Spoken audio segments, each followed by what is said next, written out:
Amigas y amigos de Canal Universitario, tengan ustedes muy buenos días. Soy el doctor Gustavo Mendoza Ríos, docente emérito de la Facultad de Medicina y médico ginecobstetra, que tiene el placer de ingresar a vuestros hogares mediante su programa Cuidemos tu Salud.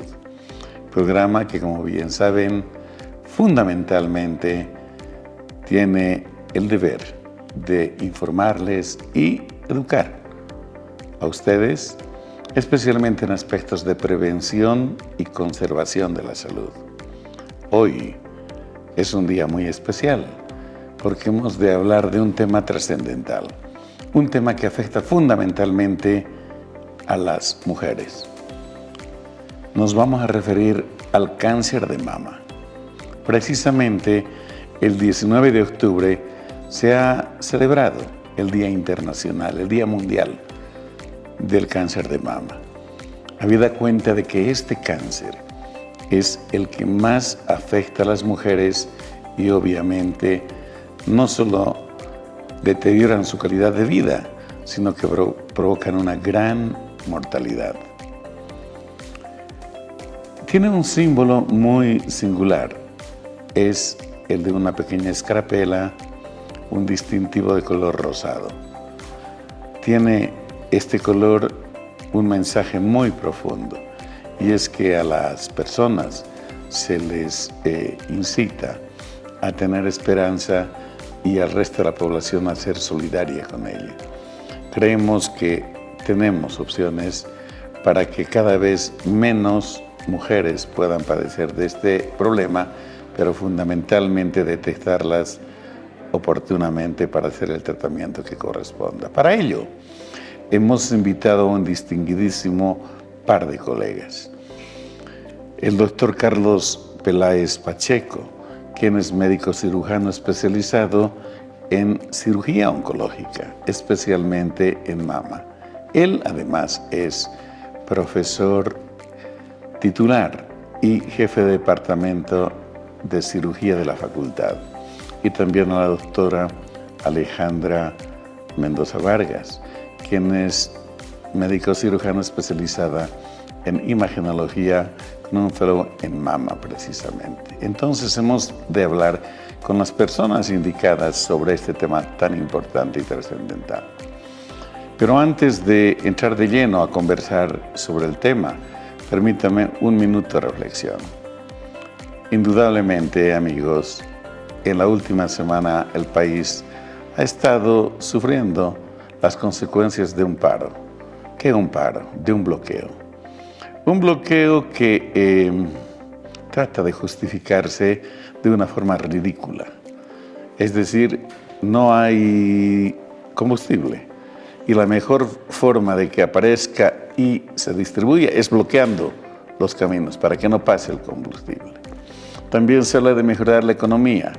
Y la mejor forma de ir en contra es precisamente lograr que cientos de camiones que transportan productos y que precisamente muevan la economía estén padeciendo del capricho de estas personas.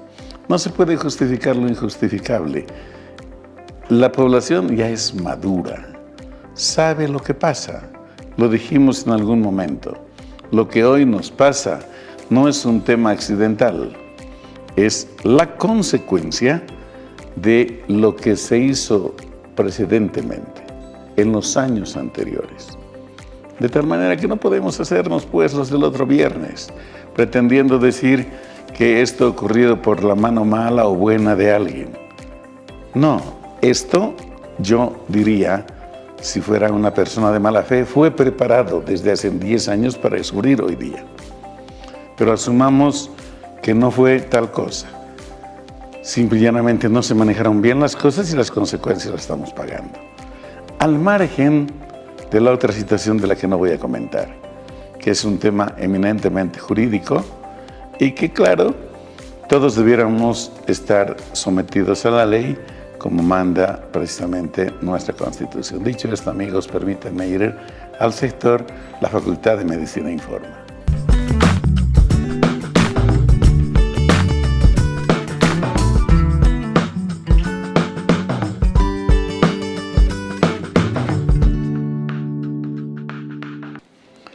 Amigos, en esta primera nota ustedes observarán un acto realmente emocionante. La presentación de un texto referido a algunos temas de la historia de la medicina contemporánea de nuestra facultad.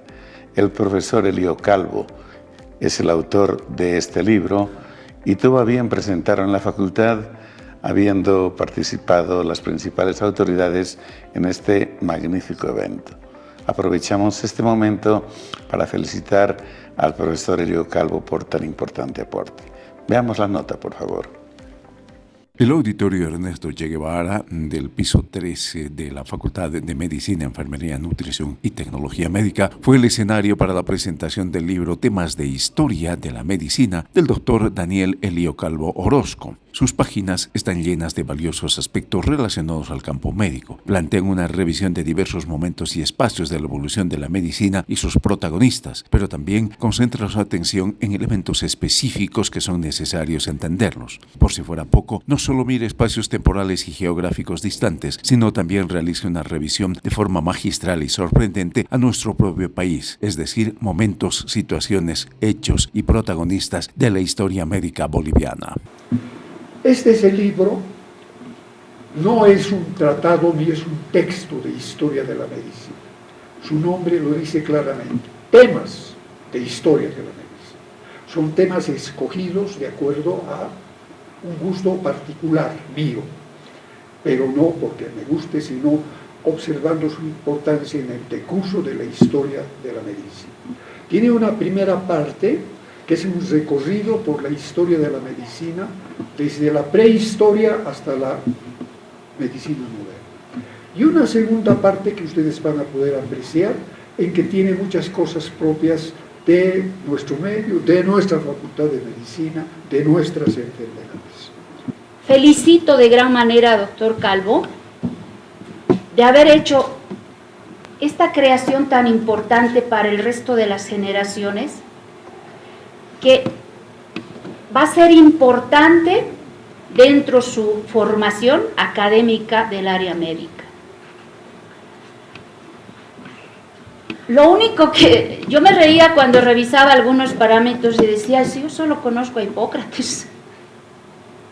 Y cuando vemos la obra se menciona una infinidad de personajes que han llevado a este cambio de la medicina hasta la actualidad.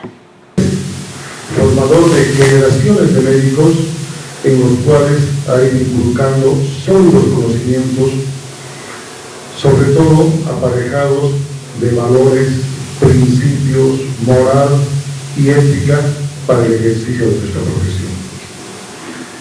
También imprescindible destacar su notable nivel de formación, sus enormes contribuciones a través de diversos trabajos, como lo mencionaba, en una variedad de temáticas que hacen a la medicina y su gran trayectoria en el ejercicio profesional. En la Facultad de Medicina, en un acto muy bonito, la carrera de nutrición celebró el Día Mundial de la Alimentación. Alimentación que busca que la gente viva bien y mire con esperanza el futuro. Parece contradictorio con el momento que estamos viviendo. Pero bueno, veamos esta nota porque es muy importante. Este jueves 16 de octubre se celebró el Día Mundial de la Alimentación en conmemoración a la creación, en 1945, de la Organización de las Naciones Unidas para la Agricultura y la Alimentación. Precisamente en conmemoración de la fecha, la carrera de Nutrición y Dietética de la Facultad de Medicina, Enfermería, Nutrición y Tecnología Médica organizó el seminario Acciones en el marco de los sistemas alimentarios. El evento se realizó en el auditorio Ernesto Che Guevara en el piso 13 de la facultad. Contó con la participación de expertos invitados que a su turno expusieron diversos aspectos relacionados a la situación alimentaria, tanto desde una mirada global como del propio país. Aspectos que tienen que ver con la seguridad y soberanía alimentaria, la producción de alimentos, las potencialidades regionales, los riesgos frente al cambio climático y muchísimas otras temáticas fueron abordadas. El seminario tuvo una amplia participación de estudiantes y docentes de la carrera, además de autoridades.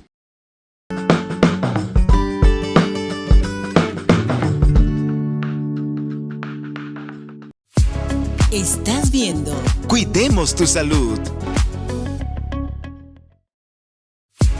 Estás viendo Cuidemos tu salud.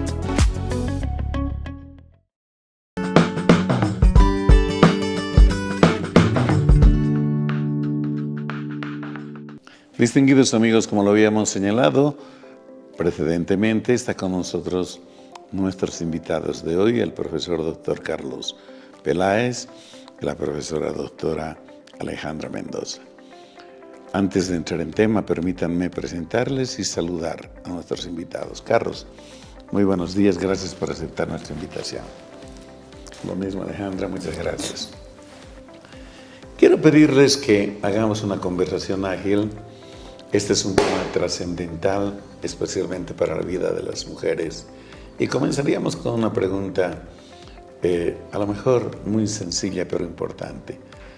¿Por qué el mes de octubre, y en particular el día 19, se conmemora el Día Mundial del Cáncer de Mama? Sí, muy buenos días a toda la audiencia, también a nuestra querida universidad, facultad, doctor Mendoza, siempre gracias por la invitación. A la doctora María Alejandra, un placer compartir nuevamente con ella. Es sencillo, este cáncer es el primero a nivel mundial en la mujer. Nosotros debemos concientizar a través de esta enfermedad, y esta enfermedad pues es una enfermedad que puede afectar a 7 de cada 10 mujeres. Basados en esta cifra tan importante, lo que nosotros hacemos es dar un día, la OMS da un día, precisamente el 19 de octubre, para concientizar esta enfermedad. Alejandra, se hacen una serie de eventos precisamente para sensibilizar, motivar, a lo mejor solidarizarse con el problema por parte de la gente. En La Paz, ¿qué suelen hacer? Bueno, si bien hay campañas, ¿no?, en todos los centros, básicamente, algunos privados, otros públicos, ahora el 27 de octubre, este domingo se está llevando a cabo lo que es la caminata contra la lucha del cáncer, que básicamente lo está organizando el Rotary Club Sopocachi, al cual se adhieren pues varias instituciones.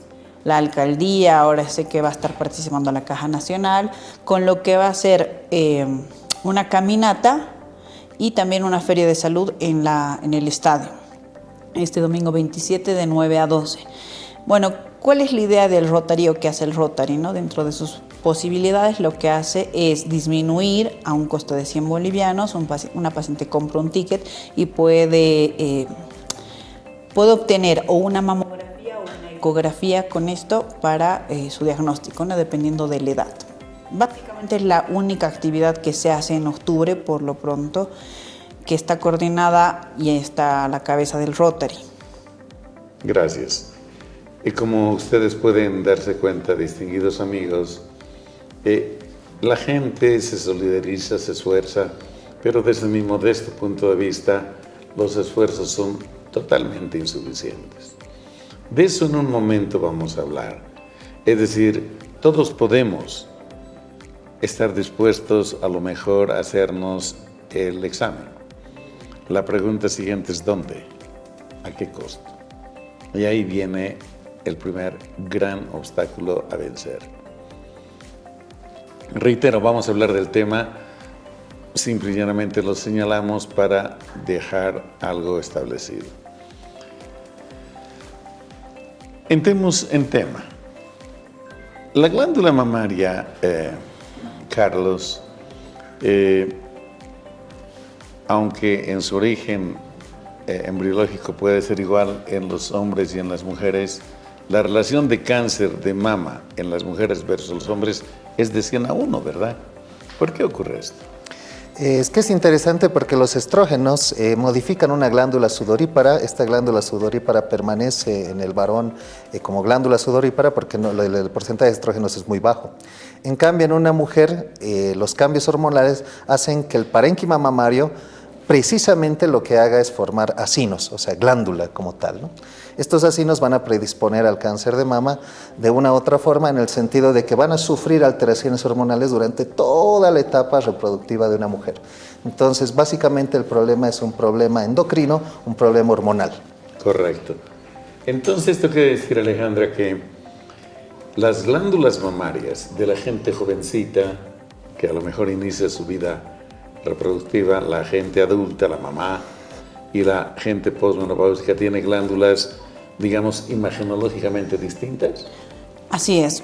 Podemos decir que, bueno, no va a ser lo mismo un estudio imagenológico en una paciente menor a 40 años, pero es una que sí haya tenido hijos, además ha dado de lactancia materna, y otra que pese a que haya cumplido con el embarazo y la lactancia materna, puede tener una mama muy fibrosa posmenopáusica.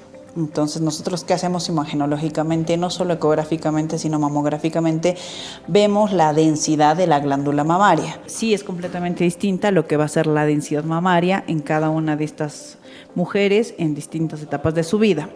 Nosotros, ¿qué realizamos? Realizamos el estudio tanto mamográfica como ecográficamente y bueno, ponemos qué tipo de parénquima estamos evaluando. Uno fibroadiposo, que va a ser netamente compuesto por tejido adiposo, un fibroglandular disperso, que tiene poca cantidad de tejido, fibroglandular, uno heterogéneamente denso, que bueno, tiene bloques o como un parchado de tejido glandular, y las extremadamente densas, que son mamas súper fibrosas, ¿no? Blancas completamente, y que estas han visto que pueden enmascarar lo que es alguna lesión sugerente de cáncer. Por ejemplo, nosotros, ¿qué ponemos en el informe ahora? Mama extremadamente densa que disminuye la sensibilidad mamográfica. Correcto. Carlos, aunque cualquier célula es susceptible de convertirse en cancerosa, en la glándula mamaria básicamente, y para que sepa nuestro distinguido auditorio, tenemos tubos, conductos, y tenemos lo que dijiste, acinos, glándulas, aquella parte de la glándula que produce la leche cuando el bebé nace. Básicamente son de estas zonas de donde se origina el cáncer, pero pueden haber otras, ¿verdad? Entonces, de estas dos o de estos dos componentes, ¿cuál es el que más susceptible es de desarrollar cáncer? Sí, efectivamente, en la glándula existen, por supuesto, ¿no? 16 a 20 lóbulos mamarios, los acinos, y cada uno tiene sus conductos y terminan en los conductos que llamamos también conductos terminales, ¿no? Y esos, de una u otra forma, llegan a lo que es el complejo areola-pezón. El cáncer más frecuente se da en la región ductal, en esos precisamente ductos que nosotros habíamos hablado, seguido de la zona lobulillar. Eso no significa que no haya cáncer medular, cáncer mucinoso y otros tipos de cánceres que son más infrecuentes, ¿no? Entonces, patológicamente ha cambiado un poco la clasificación, le llaman NOS, NST, o sea, son no especificados y otros sitios específicos, pero en realidad, para términos sencillos y fáciles, vamos a llamar que el cáncer ductal es el más frecuente. Correcto. Tan importante que más o menos la relación es 70-10, 70-15 más o menos, ¿verdad? Así, sí. Bueno, este problema, así visto, Carlos, nos tiene que preocupar porque lo habíamos dicho, en nuestros países, en nuestro país, desgraciadamente, cerca del 80% de las mujeres cuando son diagnosticadas de cáncer ya está avanzado. Lo ideal sería encontrarlos precozmente. Antes de hablar del diagnóstico, ¿qué factores deben las señoras, la familia, tomar en cuenta como factores que puedan predisponer la aparición de un cáncer en la mama? Sí, existen factores de riesgo modificables, otros no modificables, y hay ahora un nuevo grupo. Este nuevo grupo es relacionado con la situación sociocultural educativa actual. ¿Qué es lo que podemos hacer para prevenir, por ejemplo? Nosotros, las señoras deben bajar de peso. La obesidad, lamentablemente, predispone.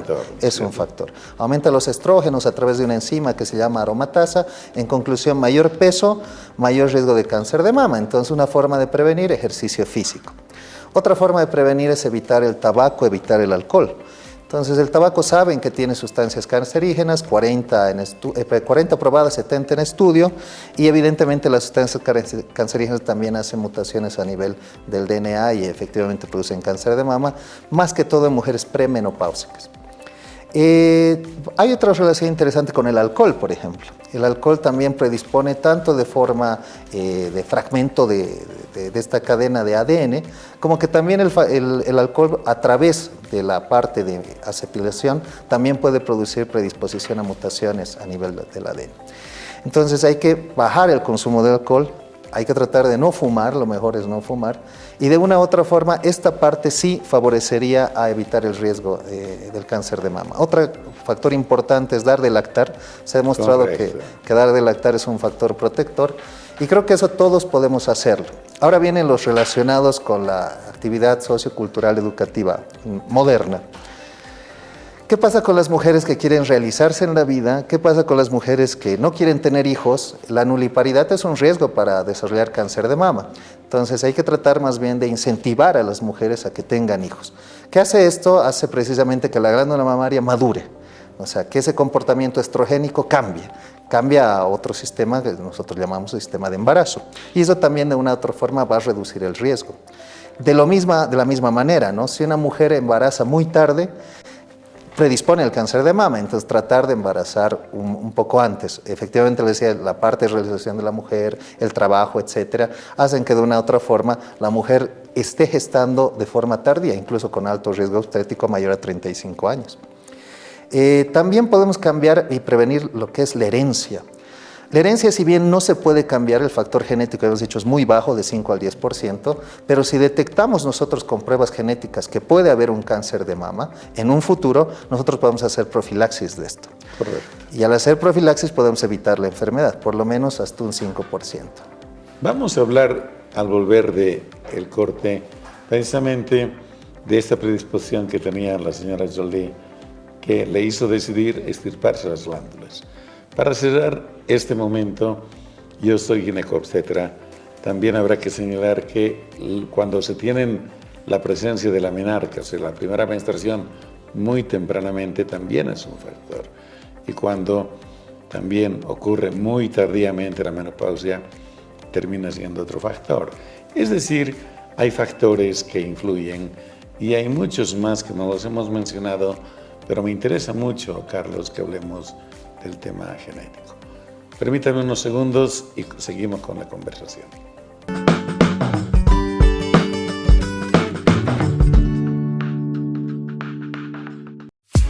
Estás viendo Cuidemos tu Salud. Estás viendo Cuidemos tu Salud.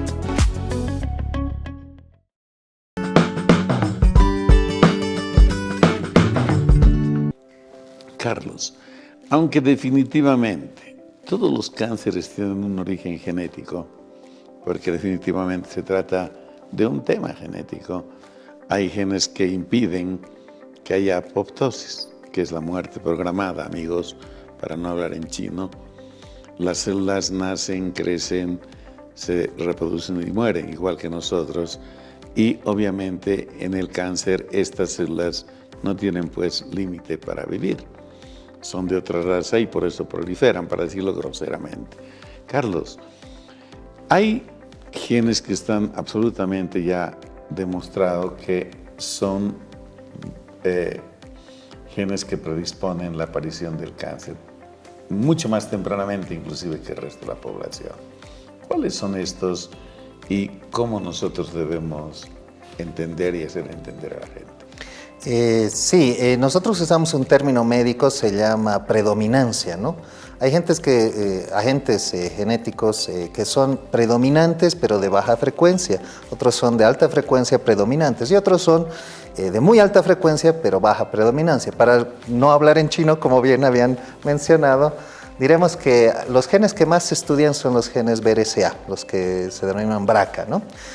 Podemos entrar a P53, KRAS, factor de crecimiento epitelial, pero básicamente el BRCA es el importante porque el BRCA predispone tanto a cáncer de mama como también a cáncer de ovario, ¿no? Siempre y cuando el 1 y el 2. Entonces, si tiene uno ya es un riesgo mayor y si tiene los dos, pues es una suma de factores de riesgo, ¿no? Correcto. Precisamente esta actriz Jolie tomó la decisión mucho antes de tener 50 años, estaba con un poquito más de 40, y tenía precisamente la predisposición genética. La madre y la hermana, si no me equivoco, habían tenido ya cáncer y tomó la decisión drástica de extirparse las glándulas. Sí, es un tema interesante y también lo que hizo Angelina Jolie fue concientizar esta enfermedad. ¿Por qué? Porque ella presentó un riesgo muy alto. más del 80% desarrollar cáncer de mama. Eso lo hizo a través de una prueba genética. Y de hecho, su mami y su abuela cruzaron con cáncer y fallecieron con cáncer.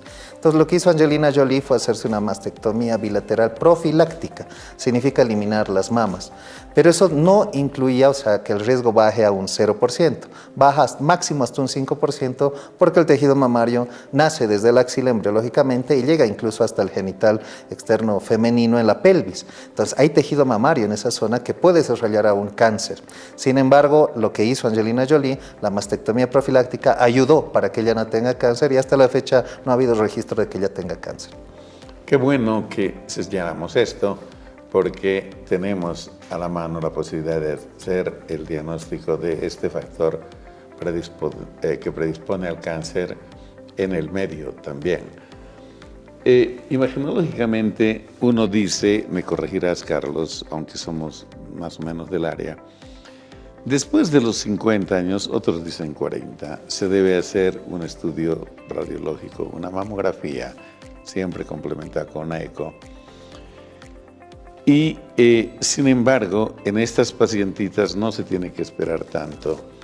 Y los negros, los de afroamericanos, tienen mayor predisposición a hacer cáncer y más severo inclusive.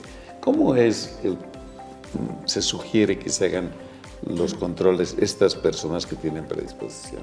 Bueno, como habíamos dicho, no va a depender de la etnia, tanto los negros, afroamericanos o los askenazi. Sabemos que genéticamente tienen mayor probabilidad de desarrollar un cáncer de mama, además de algún cáncer de ovario. Entonces, ¿qué dicen las guías o qué se hace afuera, ¿no? ¿Qué se propone? Se propone que este tipo de pacientes se haga un screening combinado. Si sabemos que la mamografía es el método de imagen como screening que ha demostrado disminuir las tasas, ¿no? ¿Qué nos brinda la mamografía? Pues nos ayuda a detectar cánceres mucho más tempranos, mucho más tratables. Entonces ha bajado las tasas de mortalidad. En ese tipo de pacientes nosotros recomendamos combinar lo que va a ser una mamografía y una resonancia magnética, las dos pueden ser en el año, intercalando también una resonancia magnética y una ecografía. Entonces un screening, porque la paciente ya no es una paciente normal, hablamos de una paciente de alto riesgo, ya se la cataloga con un riesgo de desarrollar cáncer de mama por la mutación genética que posee. Es así, distinguidos amigos. Entonces, este es un problema presente a lo largo y ancho del mundo.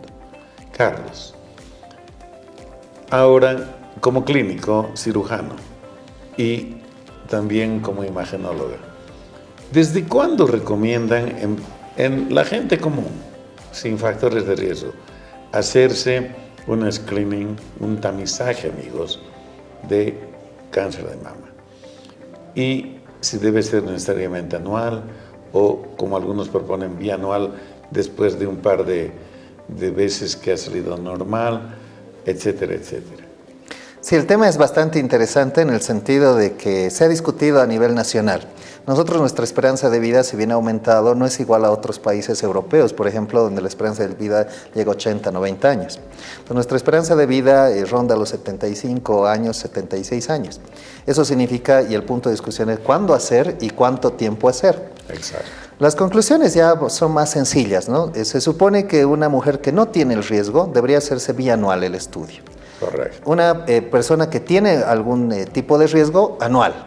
Pero si tiene un riesgo alto, como decía la doctora Alejandra, pues incluso se puede hacer cada 6 meses e incluso con una resonancia magnética mamaria, que es la prueba más predictora negativa. O sea, si uno hace una resonancia magnética y no tiene cáncer de mama, pues 100% que no tiene cáncer de mama. Es la única prueba predictiva negativa en un 100%. Correcto. Alejandra, no se recomienda hacer mamografías antes de los 40 años de rutina, ¿verdad? Más bien, a lo mejor la eco es otro procedimiento, tú nos dirás. Pero, ¿hasta qué edad habitualmente se recomienda hacer este tipo de screening bianual o inclusive alguien propone cada 3 años después de cierta edad? Bueno, como había dicho el doctor, es bastante controversial porque si bien existen guías, ¿no?, que nosotros a veces nos basamos en las guías de afuera. Estas guías pues son, por ejemplo, en Europa, ¿qué hace el Reino Unido? Es una guía que el servicio o este método de screening depende del gobierno, por lo cual él establece y estandariza cada año y medio o cada 2 años. En España está cada año, reglado cada año religiosamente. A partir de los 40 años una paciente debe hacerse su mamografía. Menor a 40 años podría empezar a partir de los 25 o una vez iniciada la vida sexual, lo que va a ser una ecografía mamaria. Cuando hacemos la combinación de ambas, pues a partir de los 40 años. Hemos dicho que ninguno de los dos métodos diagnósticos por sí solos nos aporta completamente toda la información, ya que la ecografía sirve para ver ciertas estructuras y la mamografía sirve para ver otras cosas. Pero, por ejemplo, vamos a considerar, hemos dicho, cada paciente es un mundo, por lo cual, si bien nosotros tenemos guías estandarizadas que dicen podemos o debemos empezar con una mamografía a partir de los 40 años, debemos considerar si esta va a tener mutaciones genéticas, digamos que no tiene. Pero si mi paciente tiene un antecedente previo, madre, hermana, tía, ya sea materno o paterno, o si ha tenido, no sé, la madre o la hermana, ya es una paciente con un riesgo elevado, por lo cual, usualmente, ¿qué se aconseja? Si la madre debutó con un cáncer a los 45, esta paciente debe empezar sus chequeos reglados a partir de los 35 años, 10 años antes. Correcto. Amigos, creo que estos aspectos generales son muy importantes, porque en definitiva ha de ser el médico el que en cada caso orientará qué es lo que mejor conviene para resolver o prevenir este tan devastador cáncer. Carlos, normalmente nosotros usamos este método, el del screening, para detectar pequeños tumores de pocos milímetros, ¿verdad? Porque eso está en relación directa con el éxito de la intervención, cualquiera que sea.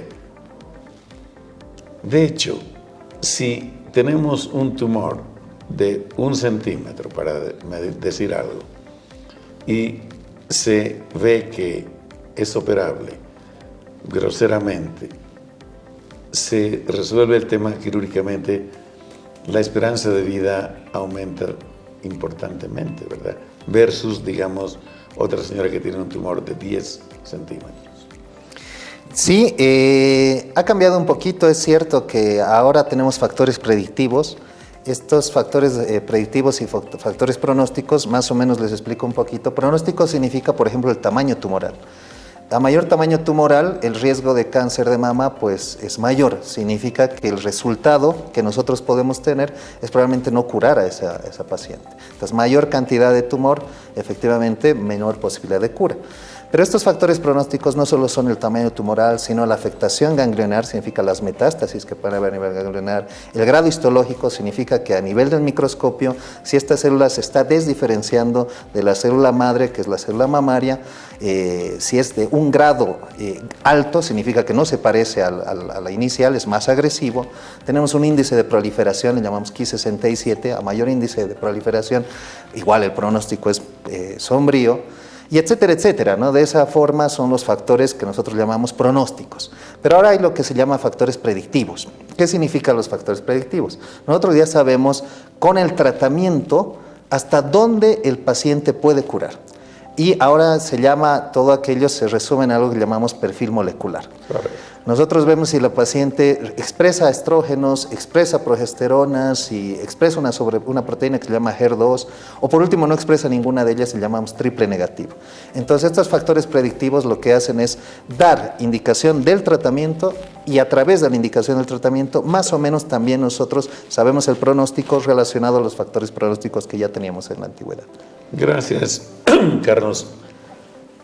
Me ayudaste a absorber la pregunta que tenía precisamente y la vamos a redondear. No todos los tumores, a pesar que vengan de las dos estructuras que hemos señalado, la glándula o los tubos, los conductos, tienen ciertas características, tú lo dijiste. Unos son hormonodependientes, tienen receptores dentro de la célula y dentro del núcleo, en la membrana y adentro, de estrógenos, de progesterona. Otros no los tienen. Otros tienen uno u otro. Y amigos, esto es lo que dijo el profesor Peláez.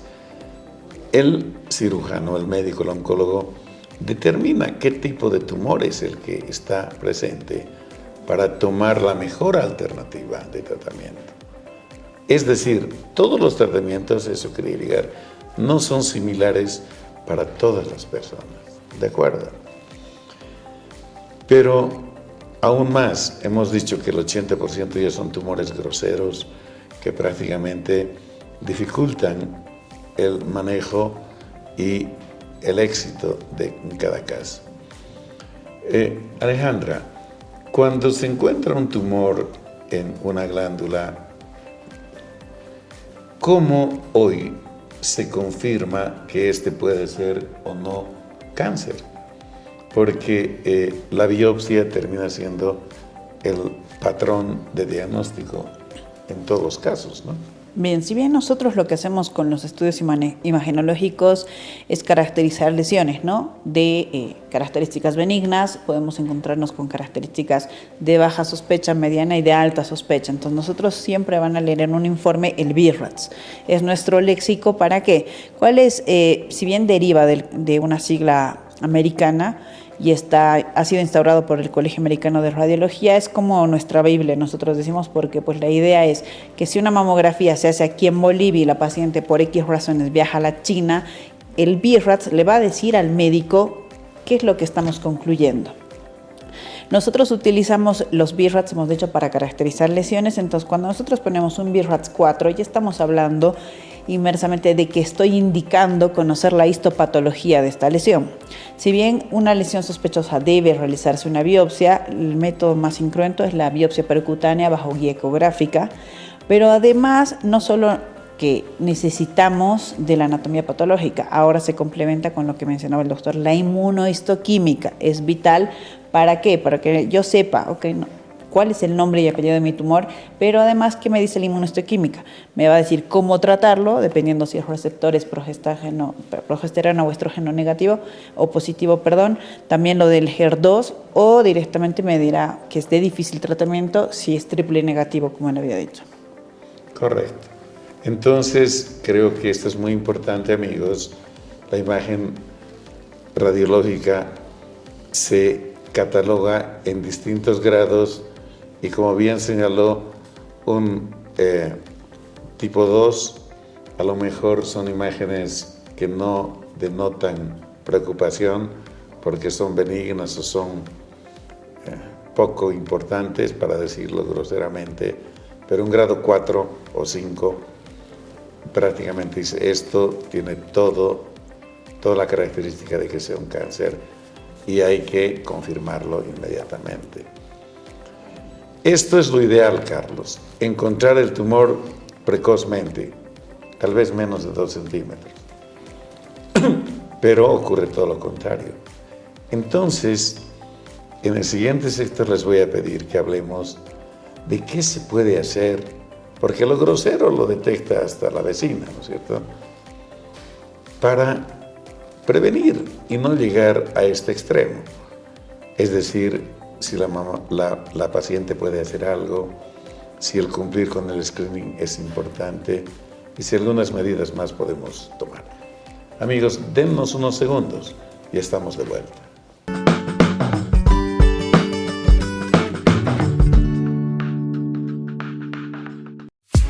Estás viendo Cuidemos tu Salud. Estás viendo Cuidemos tu Salud.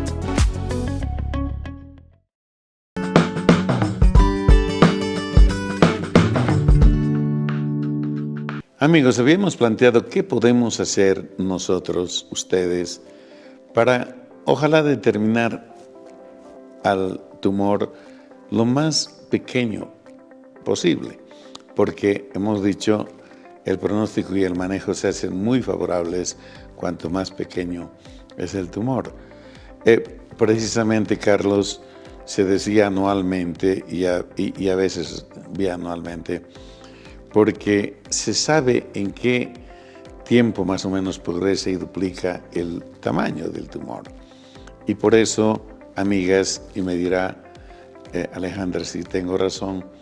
Si hoy yo tengo una placa que imagenológicamente es negativa, no me dice que no voy a tener cáncer dentro de 5 años. Eso sirve para ahora. Y por eso el próximo año servirá para ese año. Y así sucesivamente. Esto hay que entenderlo correctamente, Carlos. Lo que vemos cotidianamente, tumores grandes, cánceres muy manifiestos, ¿qué imágenes suelen mostrar a la paciente y al médico? Sí, clínicamente viene la paciente, se hace una autoexploración o palpa ya un tumor. Cuando hay un tumor bastante grande, pues ya hemos dicho que es un factor pronóstico desfavorable. Efectivamente, mientras más pequeño, más fácil de curar, más fácil de operar, resultados estéticos excelentes, funcionales excelentes, y dependiendo de esta inmunohistoquímica y perfil molecular, podemos dar incluso un pronóstico y cura real, hasta un 100%. ¿Qué es lo que pasa? También las pacientes vienen con incremento de la sensibilidad en la zona, secreción por el pezón, generalmente telorragia significa sangre, no cualquier otro tipo de secreción como leche, etcétera, seroso, sino sangre. También otra situación es hundimiento de la piel. Correcto. Otra situación, retrae, ¿no? Se retrae la piel porque el cáncer es agresivo, infiltra los tejidos, y al infiltrar los tejidos infiltra lo que llamamos como ligamentos de Cooper.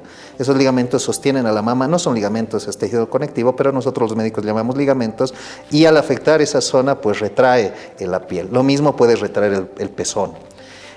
También se pueden observar incremento de vasculatura a ese nivel por neoangiogénesis, o sea, creación de nuevos vasos que lo hace el cáncer, nosotros lo llamamos así en medicina.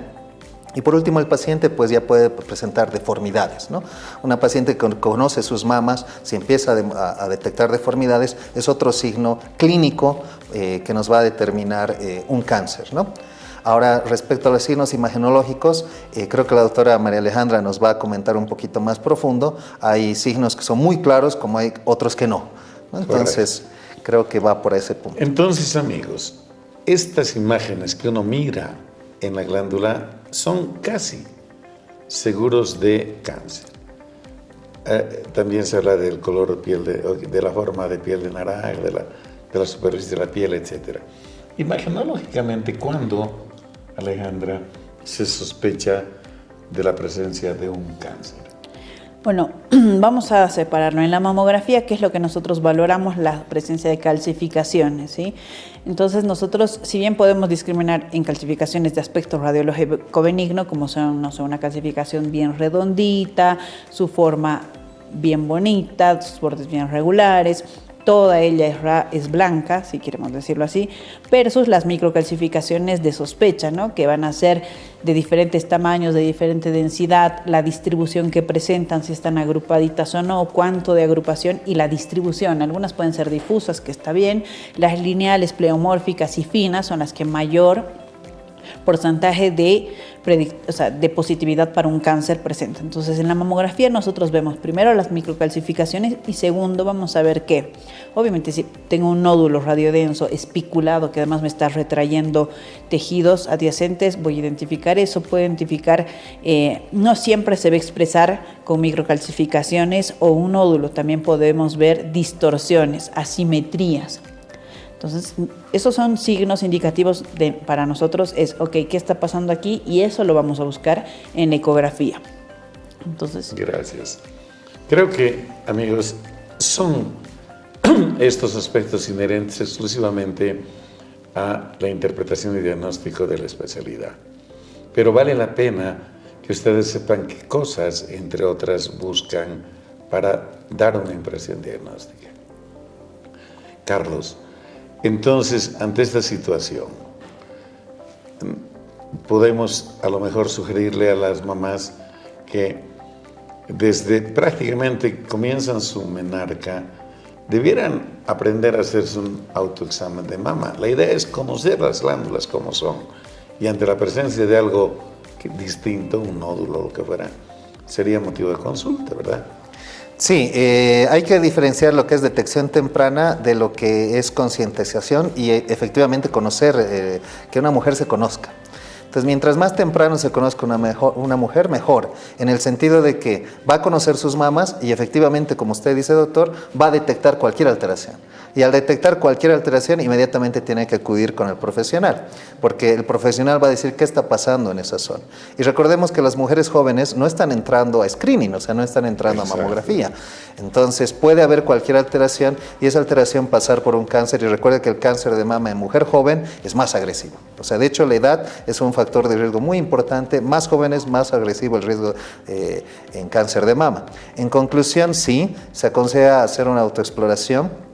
2, generalmente a los 5 días de la menstruación, es lo mejor hasta el 14 día, al día 14, perdón, luego hay dolor, hay molestias, entre lo mejor es aquello, igual los estudios de imagen. Y por último, pues una vez al mes, ¿no? En estos cambios que se van haciendo. Eso no va a excluir a ninguna mujer a partir de los 40 años hacerse el screening con mamografía bianual o anual. ¿Estamos de acuerdo? ¿Alguna sugerencia más? Bueno, nosotros concientizamos bastante en lo que es la autoexploración. ¿Por qué? Porque le decimos a la paciente que hasta que una imagen o un nódulo se haga palpable, pues ya está superando el centímetro, versus cuál es el propósito de los métodos de imagen. Podemos encontrar en calcificaciones, que son calcificaciones menores al milímetro y que nos van a indicar aquí se va a desarrollar o se está desarrollando un cáncer, y ecográficamente nos encontramos lesiones de menos de medio milímetro que no van a ser ni visibles ni palpables con los dedos. Entonces la recomendación sería que la paciente realice sus controles anuales, y bueno, ahí podemos hablar lo que se mencionaba. Si bien esta mamografía se recomienda anual, te brinda una cobertura de seguridad, podemos decirlo así, de 1 año. ¿Qué puede pasar el siguiente año? Y puede desarrollar, y si la paciente no cumple con sus controles cada año, pues ahí se pierde ese cáncer. ¿Por qué? Porque nosotros manejamos también algo que se llama cáncer de intervalo. Puede que no, yo venía con todos mis estudios bien, pero justo 1 año no me lo hice y para el siguiente ya aparece una lesión. Un cáncer de intervalo incluso puede ser un cáncer que se desarrolla en un periodo de 45 días, pero hemos dicho, cada paciente es un mundo, por lo cual se le estudia completamente distinto. Gracias. Amigos, tenemos tanto que hablar del cáncer. No hemos apenas delineado el tratamiento, pero no era lo más importante a lo mejor, Carlos, porque puede ser quirúrgico, lo define el cirujano, puede ser quimioterapia, puede ser radioterapia, puede ser utilizando otro tipo de métodos.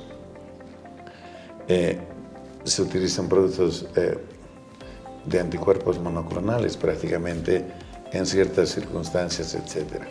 Eso lo define el médico con todos los estudios que pide, pero bueno, lo principal es el diagnóstico. Y ahora concluimos preguntándoles, Carlos, la gente nos suele llamar muy frecuentemente y yo quisiera que tuvieran la posibilidad de atender cuando lo requieran estas señoras el manejo clínico, el manejo radiológico, pero a costos súper especiales, para que la gente no se quede sin esta opción. Digo esto, amigos, porque uno dice, hágase la mamografía. ¿Dónde?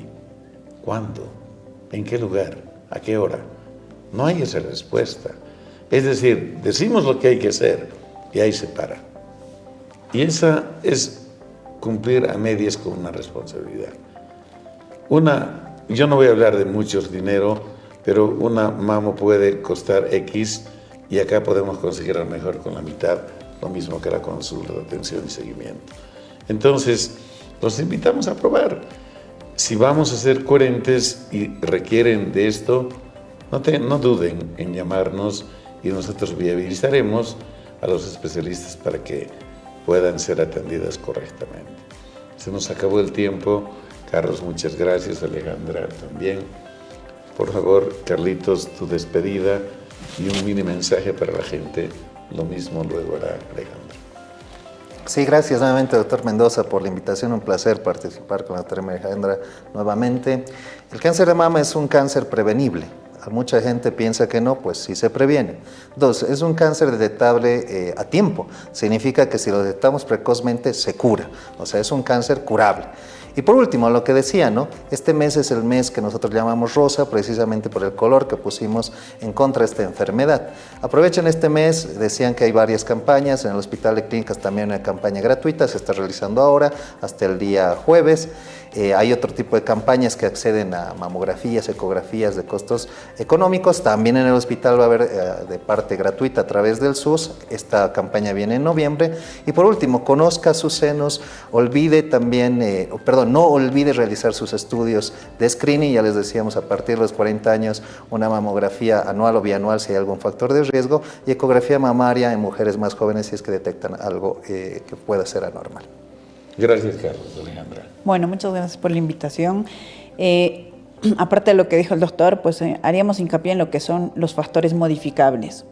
Consumamos menos grasa, ya que nuestra comida es pues bastante copiosa en grasa, carbohidratos y demás. Hagamos algo de ejercicio, limitemos el consumo de alcohol, fumar también. Y tomemos conciencia de que si bien creemos que va a afectar solo a la mujer, sabemos que es de afectación pues, de todo el núcleo familiar, ¿no? No debería incluir, o sea, el tratamiento del cáncer de mama no es que solo incluye o al radiólogo o al oncólogo, es un tratamiento multidisciplinario. En otros países, ¿qué se hace? Pues se trabaja con psicología, fisioterapia, entonces tratemos de lograr eso en nuestro medio.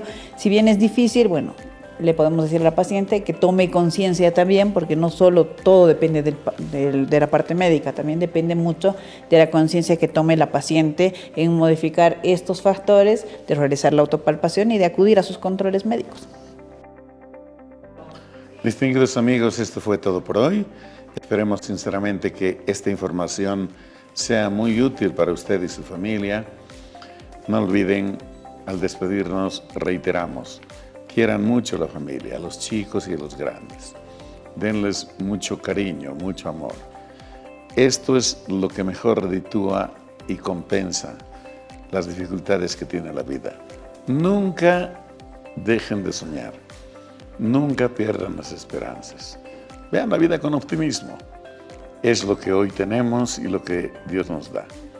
Un abrazo, que tengan un lindísimo fin de semana y hasta la próxima.